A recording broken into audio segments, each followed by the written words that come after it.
Shadow, it's me, the devil. I'm here to convince you to do sin. Come with me. Steal candy from babies and small businesses. I'm not talking about Walmart. I will never do such a thing. I'll sin in my own way. Okay, bye. Excuse my mic if it's not very good. I'm recording in the car today, so let's hope this works out. Throughout history, there have been multiple depictions of evil. One physical manifestation of darkness, the embodiment of sin itself, the devil, or Satan, is a literal prince of darkness. A big demon guy that rules over a hellscape of pain and suffering. What makes Satan so interesting, though, is the fact that he's not just fiction. He's not just a character from a book or a TV show. There are billions of people all across the planet who genuinely believe in the existence of a devilish figure or some kind of dark entity, the same way people believe in God or an all-powerful creator of some kind. Now, as cool as this is, religion, and especially the existence of demons or a place like hell, is a very sensitive and touchy subject. And yet, you see it everywhere. Movies, books, TV, whatever. There are so many fictional interpretations of Satan, it's crazy. There's probably thousands at this point. I mean, even if a character isn't literally the devil, they can sure as hell resemble a demon, and even if they don't look like a demon, you can damn sure see how they might have been inspired by certain religious stories or concepts, like the story of the fallen angel, for example. Now, like I said, stuff like this is sensitive for some people. Seeing the devil all over the place can be pretty upsetting, even alarming. But why? Why are there so many fictional interpretations of Satan? Why are there so many fictional adaptations of such a sensitive, important, and chilling character? Well, some people have their theories, and while some of them are absolutely wild, I think it's really a lot simpler than some people make it out to be. It's interesting, it's effective, and it's powerful. Now, of course, not all interpretations of these topics, like demons and hell, are done properly, and as a result, they kind of suck. But today, I want to highlight one example that I think is absolutely perfect. A nearly flawless adaptation of Satan himself that handles these religious concepts exceptionally well, while also making you think.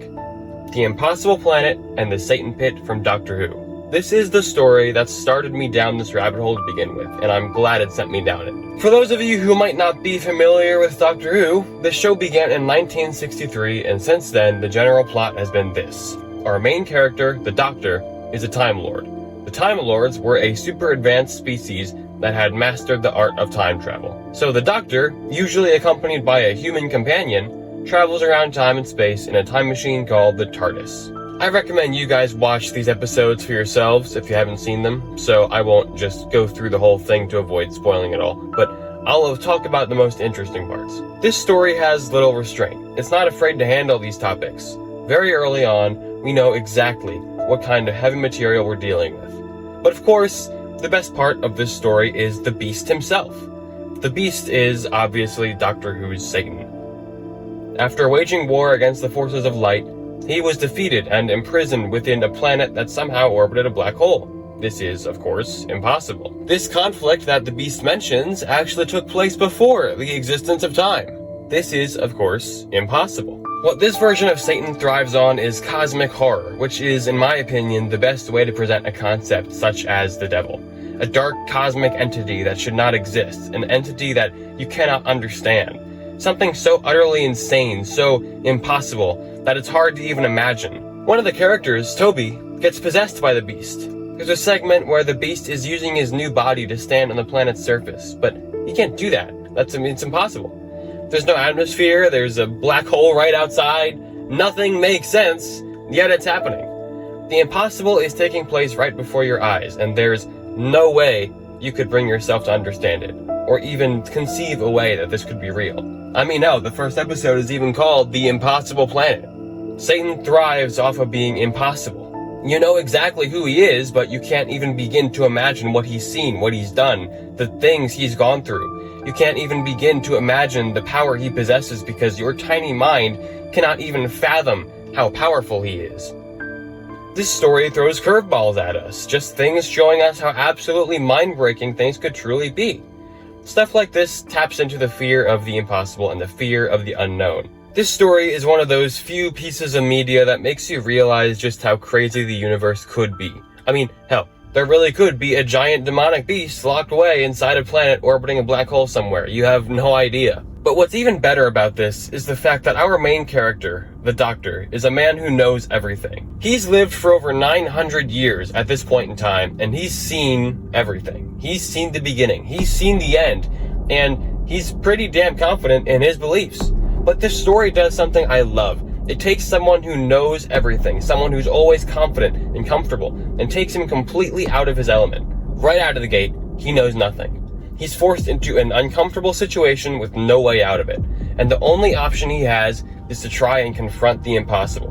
When the Beast reveals himself, the Doctor's whole belief system is shattered. Of course, he continues to remain in relative denial, but he's forced to acknowledge the possibility and the existence of certain things he never would have liked to acknowledge. Even by the end of the story, everyone is still unsure of what they just witnessed. The Beast is entirely in perfect character, using fear, manipulation, and temptation to try and tear the main characters apart. The Devil is a cunning entity, using the temptations of sin to lure unsuspecting victims into his fiery jaws.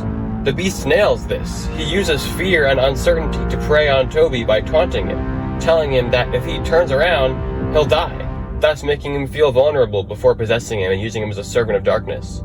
Overall, I believe the Beast is a near-perfect adaptation of Satan. And not only that, but the episodes he appears in do an excellent job of presenting him. We never learn much more about the Beast's history, and that's for the better. Leaving it up to the imagination is the perfect way to go.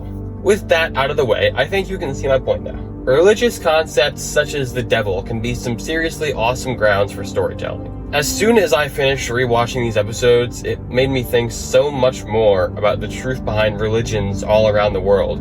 It made me think so much more about the universe, about how big and scary and impossible it is, and what could really be out there.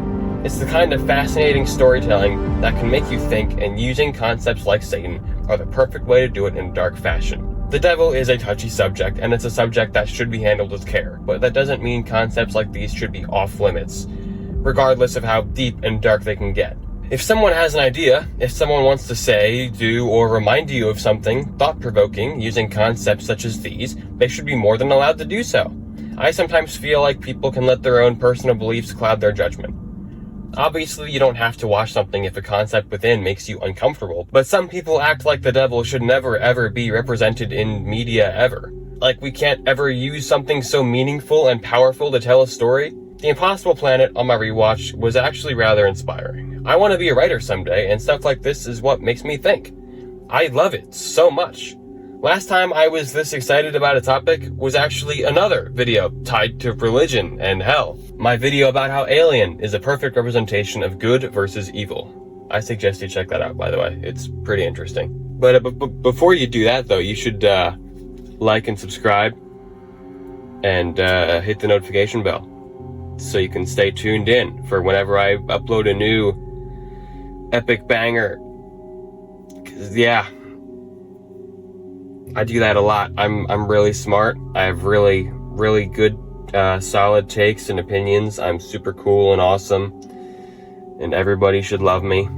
So you should start loving me right here, right now, by pressing that subscribe button and the like button, and sharing this, and commenting to get my engagement up. So, you know, I don't know. What do you think, huh?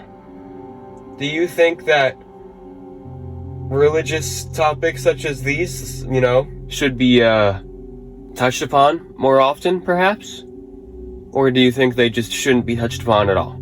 Let me know what you think. I'm really curious about this topic. But anyway, yeah. I'll see you in the next one. Bye.